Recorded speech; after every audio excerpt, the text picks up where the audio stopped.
नमस्कार, ज्ञान समग्र चैनल पर हिंदी क्लास में आपका स्वागत है। आज के वीडियो में हम अभिव्यक्ति माध्यम से एक नए टॉपिक को पढ़ेंगे। आप जानते हैं कि हर इंसान जन्म के बाद से ही सीखना आरंभ कर देता है और जीवन भर कुछ न कुछ सीखता रहता है।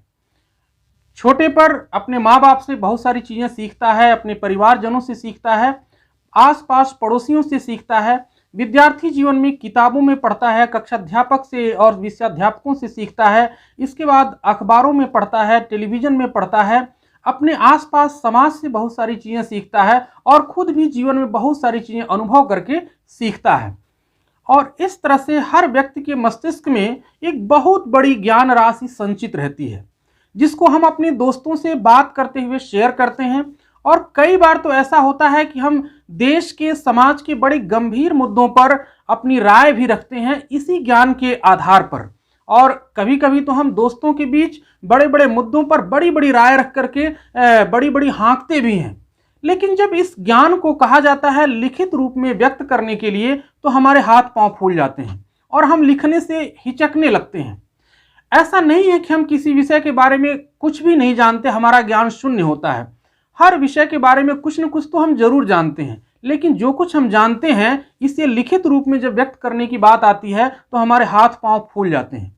इससे यह साबित होता है कि लिखना एक कला है, लिखना एक कौशल है जो सामान्य रूप से हर व्यक्ति को नहीं आता है। इसको प्रयास पूर्वक और लगन पूर्वक सीखना पड़ता है। ये जो लेखन है, इसी कला के बारे में आज की वीडियो में हम पढ़ेंगे कि लेखन क्या है और कितने तरह का होता है और हमारे जीवन में लेखन का क्या महत्व है, और ये जो अलग अलग प्रकार के लेखन हैं इनमें क्या अंतर है। तो आइए आज की वीडियो में हम देखते हैं लेखन और लेखन के प्रकार। तो सबसे पहले हम देखते हैं इस वीडियो में क्या क्या हम पढ़ेंगे। पहला पॉइंट है लेखन क्या है, इसे हम समझेंगे। इसके बाद अच्छे लेखन के लिए क्या क्या आवश्यक बातें हैं, इसे भी हम देखेंगे। इसके बाद लेखन के कौन कौन से प्रकार होते हैं, पत्रकारीय लेखन क्या है, सृजनात्मक लेखन क्या है, व्यावहारिक लेखन क्या है, और पत्रकारीय लेखन तथा सृजनात्मक लेखन में मुख्य अंतर क्या है, पत्रकारीय लेखन के कौन कौन से प्रकार या रूप हैं, इसी तरह सृजनात्मक लेखन के कौन कौन से रूप हैं तथा व्यावहारिक लेखन के कौन कौन से रूप हैं। इन चीज़ों को हम इस वीडियो में समझेंगे। सबसे पहले देखते हैं लेखन क्या है। लेखन भाव, विचार या सूचनाओं की लिखित अभिव्यक्ति है। लेखन एक कौशल है जिसे प्रयास और निरंतर अभ्यास के जरिए सीखा जा सकता है। यानी एक व्यक्ति के मन में जितना भी ज्ञान है, भाव, विचार या सूचनाएं हैं, उसी को जब हम लिखित रूप प्रदान करते हैं तो इसी को लेखन कहते हैं। और वास्तव में यह लेखन इतना आसान भी नहीं है, यह एक कला है, एक कौशल है, और इसको सीखने के लिए अभ्यास की जरूरत होती है, जिसे अभ्यास के जरिए और प्रयास के जरिए ही सीखा जा सकता है। ये तो हुई लेखन की परिभाषा। और लेखन के बारे में जानते हैं। अलग अलग उद्देश्यों और आवश्यकताओं के अनुरूप लेखन की कई प्रकार की शैलियां होती हैं। यानी हमारे जीवन में क्या क्या उद्देश्य हैं उसको लेकर के हमारी आवश्यकताएं क्या हैं, कई तरह के लेखन हम अपने जीवन में करते हैं। तो आइए देखते हैं लेखन के प्रकार क्या हैं। सबसे पहले देखते हैं कि लेखन के लिए आवश्यक बातें कौन कौन सी हैं। एक अच्छा लेखक बनना चाहते हैं अगर हम, तो उसके लिए क्या क्या जरूरी चीजें होनी चाहिए। पहली तो चीज है ज्ञान या सूचना, क्योंकि हम ज्ञान या सूचना को ही लिखित रूप प्रदान करते हैं लेखन के दौरान। अगर हमारे मन में कोई ज्ञान या सूचना ही नहीं है, हमारे मस्तिष्क में ज्ञान नहीं है, सूचना नहीं है, तो हम अच्छे लेखक नहीं बन सकते। और इन ज्ञान और सूचनाओं को संचित करने के लिए हमें अधिक से अधिक अध्ययन करना पड़ता है। हम जितना ज़्यादा किताबें पढ़ेंगे, जितनी तरह की किताबें पढ़ेंगे, उतना ज़्यादा हमारे भीतर ज्ञान और सूचना संचित होगा। अगला जो चीज़ है अनुभव। हम ज्ञान किताबों में पढ़ने के साथ साथ खुद अपने जीवन में भी तमाम सारी चीज़ें एक्सपीरियंस करते हैं, सीखते हैं, अपने जीवन से भी बहुत कुछ सीखते हैं, अनुभव प्राप्त करते हैं। तो वो भी कहीं न कहीं ज्ञान के रूप में हमारे मस्तिष्क में संचित होता चला जाता है। तो एक तो किताबी ज्ञान जो दूसरे की दी हुई ज्ञान को हम पढ़ करके सीखते हैं, और दूसरा स्वयं अपनी जीवन में अनुभव के रूप में हम जो ज्ञान सीखते हैं वो होना जरूरी है। इसके बाद है चिंतन। अपने जीवन में जो अनुभव होता है उसको हम ज्ञान में कैसे परिवर्तित कर सकते हैं? चिंतन के द्वारा। जो व्यक्ति जितना चिंतनशील होगा, अपने दिन प्रतिदिन के जीवन में होने वाली घटनाओं पर जितना मनन करेगा, जितना चिंतन करेगा, उसका अनुभव जनित ज्ञान उतना ज़्यादा होगा, अनुभव से पैदा होने वाला ज्ञान उसका उतना ज़्यादा होगा। तो लेखक बनने के लिए या लेखन में कुशलता हासिल करने के लिए चिंतन भी एक जरूरी तत्व है। इसके बाद है कल्पनाशीलता। ज्ञान, अनुभव और चिंतन के साथ साथ कल्पनाशीलता भी होनी चाहिए। जब हम अपने जीवन में सुख दुख तमाम सारी चीज़ों को अनुभव करते हैं तो उससे तमाम सारी चीज़ें ज्ञान के रूप में हमारे मन में संचित होती हैं। हम बहुत कुछ सीखते हैं ज्ञान के रूप में, लेकिन ये तभी सीख सकते हैं जब हमारे भीतर कल्पनाशीलता हो।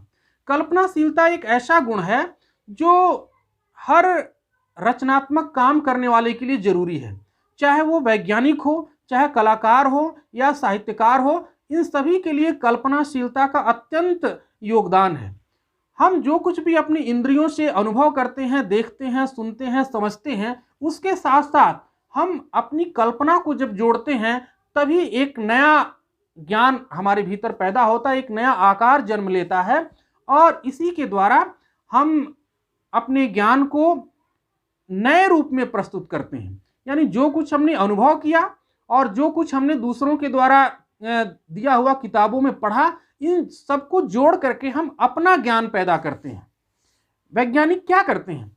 वैज्ञानिक अपने जीवन में अपने से पहले के तमाम वैज्ञानिकों के सिद्धांतों का अध्ययन करते हैं और खुद कुछ एक्सपेरिमेंट करते हैं, खुद उसको अनुभव करते हैं और पहले से दिए गए वैज्ञानिकों के सिद्धांतों और अपने अनुभव से प्राप्त ज्ञान को अपनी कल्पनाशीलता के साथ जोड़ करके अपना एक सिद्धांत, एक अपना ज्ञान देते हैं। तो ऐसे ही हम तभी कुछ नया दे पाएंगे दुनिया को जब हमारे भीतर खुद की कल्पनाशीलता होगी। तो कल्पनाशीलता भी एक महत्वपूर्ण तत्व है। आगे है भाषा पर पकड़।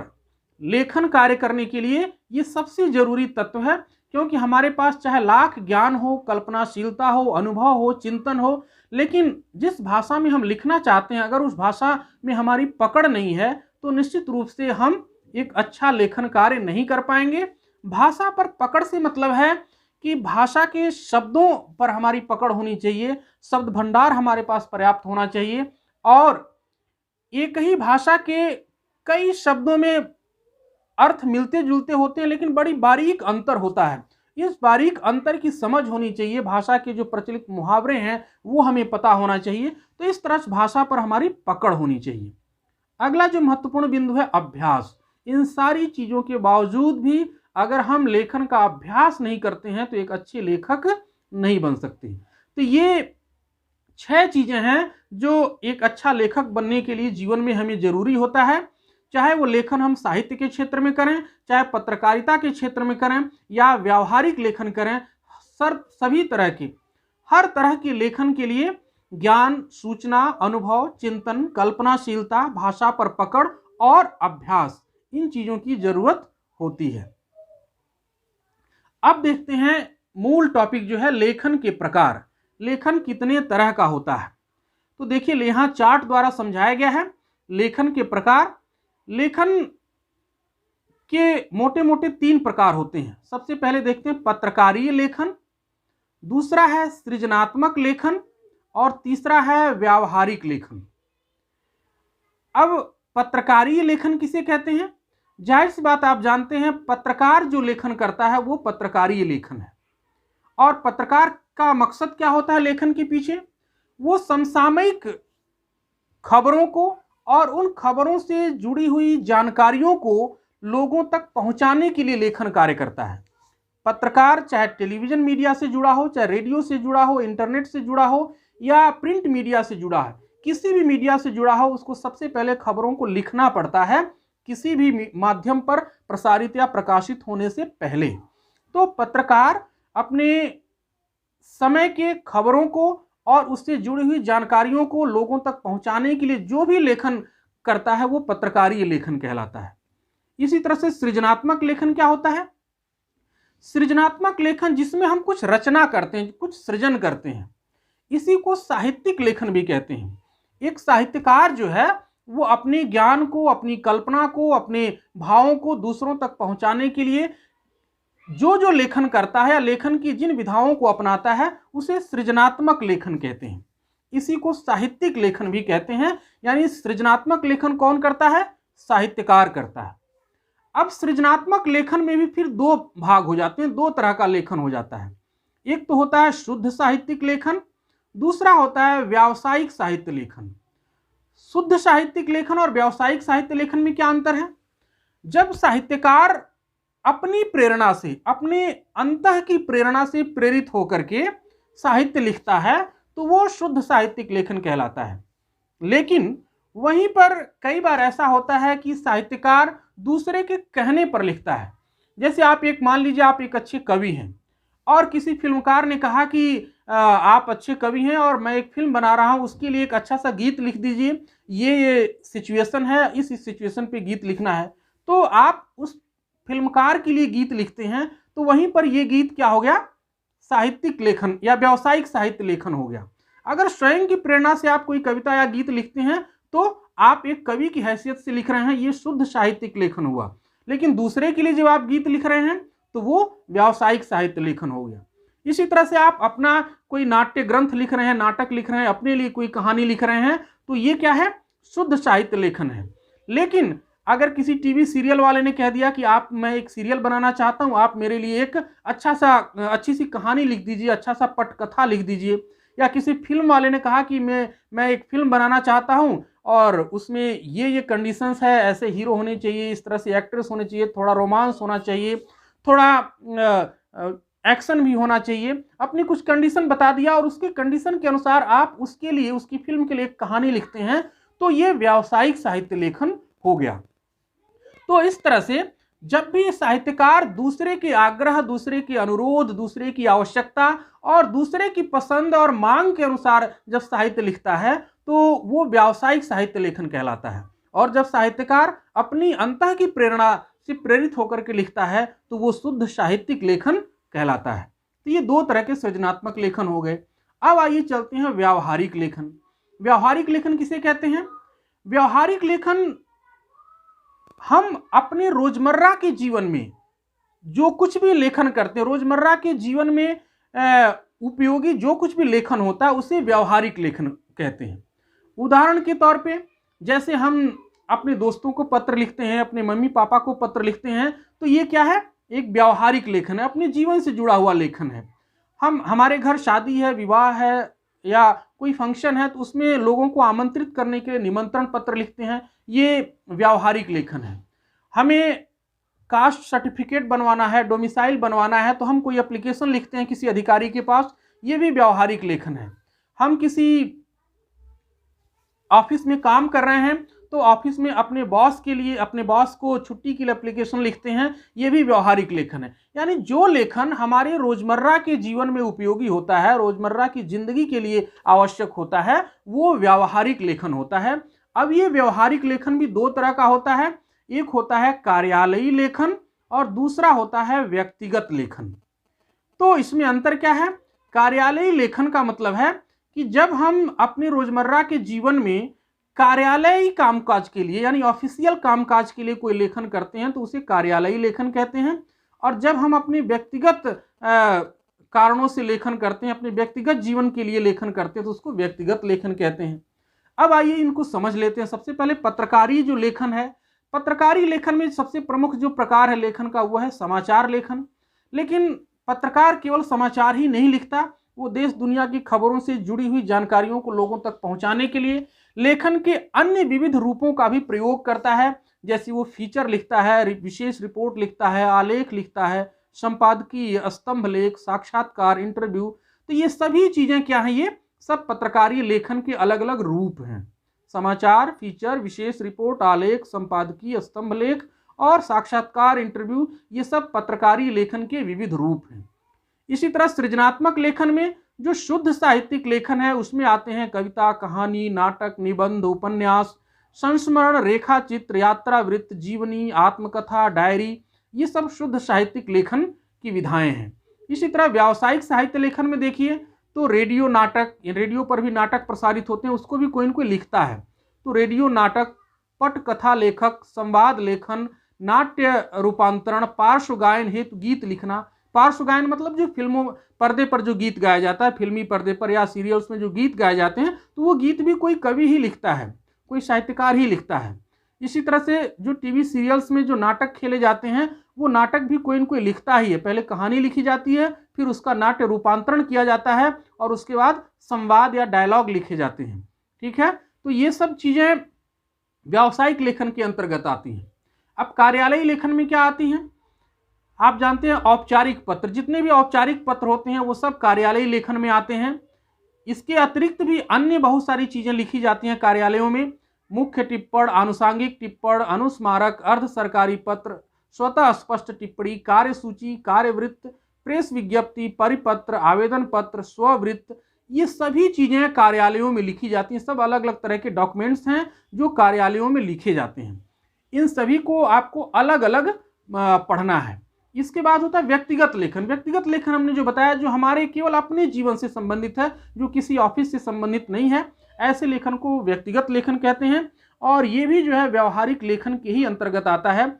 इसमें सभी अनौपचारिक पत्र आते हैं, जैसे दोस्तों को पत्र, मम्मी पापा को पत्र, या अपने किसी परिचित को पत्र, ये सब अनौपचारिक पत्र व्यक्तिगत लेखन में आते हैं। निमंत्रण पत्र, ये सब भी व्यक्तिगत पत्र में आते हैं। घरेलू कार्यवृत्त, इन सभी विधाओं में से कुछ विधाएं ऐसी हैं जो पाठ्यक्रम में हैं, तो जो जो विधाएं पाठ्यक्रम में हैं उनको डिटेल में पढ़ना, उस समय इनके बारे में अलग से बताएंगे। ठीक है, तो अभी घरेलू कार्यवृत्त, व्यक्तिगत डायरी, ये सब चीजें व्यक्तिगत लेखन में आती हैं। पत्रकारी लेखन किसे कहते हैं, जैसा कि हमने समझा दिया, उसी का डिफिनीशन यहाँ पर दिया हुआ है। कई बार ये पूछता है कि पत्रकारी लेखन से आप क्या समझते हैं। तो पत्रकार समसामयिक खबरों और उससे संबंधित जानकारियों को विविध माध्यमों द्वारा लोगों तक पहुंचाने के लिए जो लेखन करता है उसे पत्रकारी लेखन कहते हैं। इसी तरह सृजनात्मक लेखन, एक साहित्यकार जब अपने ज्ञान, भाव, विचार या अनुभवों को रचनात्मक और रोचक तरीके से दूसरों तक पहुंचाने के लिए लेखन करता है, तो इसे सृजनात्मक लेखन कहते हैं। यानी साहित्यकार किस लिए लेखन करता है? अपने भाव, विचार, अनुभवों और ज्ञान को रचनात्मक तथा रोचक तरीके से दूसरों को पहुंचाने के लिए वो लेखन करता है। व्यवहारिक लेखन क्या है? जब कोई व्यक्ति अपने रोजमर्रा के कार्यालयी या घरेलू कार्यों को करने के लिए लेखन करता है तो उसे व्यवहारिक लेखन कहते हैं। अब एक महत्वपूर्ण प्रश्न जो इसमें से पूछा जाता है वो है पत्रकारी लेखन और सृजनात्मक लेखन में अंतर। ये इंपॉर्टेंट है, ये कभी कभी पूछ देता है, पत्रकारी लेखन और सृजनात्मक लेखन में क्या अंतर है। तो आइए इसको देखते हैं। पहला अंतर तो दोनों के उद्देश्य को लेकर के है। पत्रकार को लिखने का उद्देश्य कुछ और होता है और साहित्यकार के लिखने का उद्देश्य कुछ और होता है। तो उद्देश्य को लेकर पहला अंतर है। पत्रकारी लेखन का प्रमुख उद्देश्य लोगों को ताजा सूचनाएं पहुंचाना और जागरूक करना होता है, जबकि सृजनात्मक लेखन का प्रमुख उद्देश्य लोगों का ज्ञानवर्धन करना, मनोरंजन करना और रुचियों का परिष्कार करना। यानी एक साहित्यकार जो लिखता है तो उसके पास जो कुछ भी ज्ञान है, जो कुछ भी उसने सीखा है, उस ज्ञान को दूसरों तक पहुंचाना चाहता है, साथ में लोगों का मनोरंजन भी करना चाहता है। जैसे हम कविता, कहानी, नाटक, उपन्यास पढ़ते हैं तो इससे हमारा मनोरंजन भी होता है। और रुचियों का परिष्कार, रुचियों का परिष्कार से क्या मतलब है? कहा जाता है कि हम अच्छी किताबें पढ़ते हैं, अच्छा साहित्य पढ़ते हैं तो हमारे भीतर अच्छे संस्कार पैदा होते हैं, हमारी सोच अच्छी होती है। गंदी किताबें पढ़ते हैं तो हमारे सोच भी गंदे होते जाते हैं। इसका मतलब है कि हम जो कुछ पढ़ते हैं, जो साहित्य और जैसी किताबें पढ़ते हैं, उसका हमारे मन मस्तिष्क पर असर पड़ता है, हमारे संस्कारों पर असर पड़ता है। तो एक अच्छे साहित्यकार का ये भी मकसद होता है कि अपने साहित्य के माध्यम से लोगों की रुचियों का परिष्कार करे, यानी लोगों के भीतर अच्छी सोच, अच्छे संस्कार पैदा करे। तो ये साहित्यकार का मूल मकसद होता है ज्ञानवर्धन, मनोरंजन और रुचियों का परिष्कार। जबकि पत्रकार का प्रमुख उद्देश्य क्या होता है? ताजा सूचनाओं को पहुंचाकर लोगों को जागरूक करना। दूसरा अंतर देखते हैं। दूसरा अंतर यह है कि पत्रकारी लेखन में सूचना की सत्यता और तथ्यों की शुद्धता पर जोर दिया जाता है, जबकि सृजनात्मक लेखन में चिंतन, कल्पनाशीलता, रोचकता और आत्माभिव्यक्ति तथा मनोरंजन को महत्व दिया जाता है। यानी दोनों तरह के लेखन में किन बातों पर जोर दिया जाता है, इसमें अंतर होता है। पत्रकार जहां तथ्यों की शुद्धता और सूचना की सत्यता पर जोर देता है कि जो वो लिख रहा है उसमें सही सूचनाएं हो, तथ्य सही हो, वहीं पर साहित्यकार जो है वो कल्पनाशीलता, चिंतन, रोचकता और अपने मन की अभिव्यक्ति तथा मनोरंजन को ज्यादा महत्व देता है। तीसरा जो प्रमुख अंतर है वो है पत्रकारीय लेखन की भाषा सरल और सभी के लिए सुगम होती है, जबकि साहित्यिक लेखन की भाषा आवश्यकता अनुसार विद्वत्तापूर्ण, अलंकारिक व चमत्कारपूर्ण हो सकती है।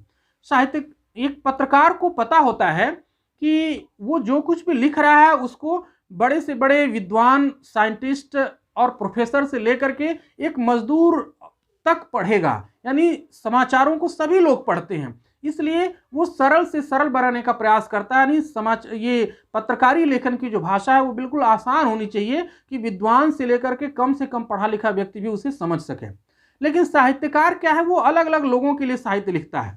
विद्वानों के लिए अलग साहित्य होता है, विद्यार्थियों के लिए अलग साहित्य होता है, समाज के सामान्य कम पढ़े लिखे लोगों के लिए अलग साहित्य होता है। तो जिस स्तर के लोगों के लिए वो साहित्य लिखता है उस तरह की भाषा का प्रयोग करता है।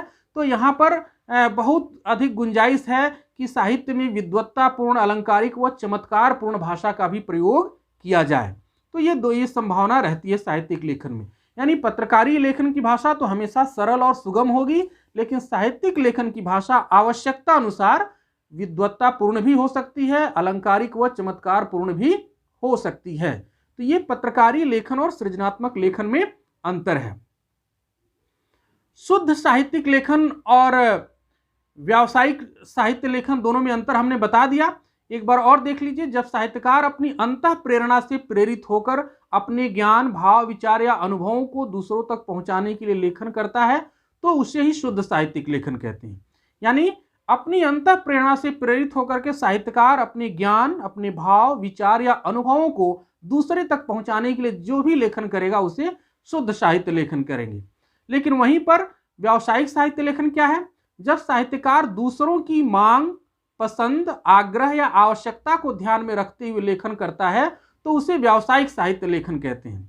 होता क्या है कि जब साहित्यकार दूसरों की मांग या दूसरों की आग्रह या आवश्यकता को ध्यान में रख करके लिखता है तो कहीं न कहीं उसकी आज़ादी उतनी ज़्यादा नहीं रहती है। वो लेखन करते समय पूरी तरह से अपने मन की बात को व्यक्त नहीं कर पाता है, दूसरे की आवश्यकता को भी कहीं न कहीं नज़र में रखना पड़ता है, ध्यान में रखना पड़ता है। तो वो एक तरह से शुद्ध साहित्य तब नहीं रह जाता है, वो व्यावसायिक साहित्य हो जाता है। तो जब भी हम फिल्मों के लिए, धारावाहिक के लिए कोई साहित्यकार गीत लिखता है या कहानी लिखता है या डायलॉग लिखता है तो ये सब व्यावसायिक लेखन में आ जाते हैं। तो इस तरह से आज के वीडियो में आपने देखा कि लेखन क्या है, लेखन के कितने प्रकार हैं और उन प्रकारों के भी फिर अलग अलग कौन कौन से विविध रूप हैं, और साहित्यिक लेखन तथा पत्रकारी लेखन में अंतर क्या है, साहित्यिक लेखन में शुद्ध साहित्य लेखन क्या है और व्यावसायिक साहित्यिक लेखन क्या है, व्यावहारिक लेखन क्या है, कार्यालयी लेखन क्या है और व्यक्तिगत व्यावहारिक लेखन क्या है। इन चीज़ों को हमने पढ़ा। इसके बाद अगले वीडियो में हम एक एक करके जो पाठ्यक्रम में है उन विधाओं के बारे में पढ़ेंगे। जैसे सबसे पहले हम पत्रकारी लेखन से शुरू करेंगे और पत्रकारी लेखन में भी सबसे पहले हम समाचार के बारे में पढ़ेंगे कि समाचार क्या है, समाचार की शैली क्या है, समाचार के घटक या तत्व क्या हैं, एक अच्छा समाचार कैसे लिखते हैं, उल्टा पिरामिड शैली क्या है और समाचार के 6 ककार कौन कौन से हैं, समाचार के तत्व कौन कौन से हैं। तो आज की वीडियो में बस इतना ही। तब तक के लिए धन्यवाद।